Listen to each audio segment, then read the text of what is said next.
Yo'lka to'qish o'rganamiz 5-qism. Salom qizlar. Instagramda juda ko'p obunachilar yig'ilishibdi. Ismim Robiya, tanishganimdan xursandman. O'zimni ko'rsatmasdan blog yuritaman va bepul to'qish o'rgataman.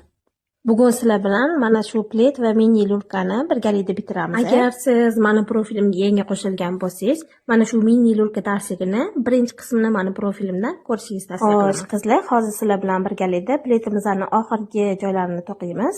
Mini lulka 5-qism dedingiz, 5-qism qani o'zi deb hayron bo'lasizmi? Shoshqaloq Robiya ham pletni ham mini lulkani baravariga boshlagani uchun pletini yarmini bitirib, lulkani tepa qismini to'qishga tushib ketdi. Mini lulka tepa qismini xuddi shunaqa joylar orqali bitirib olamiz.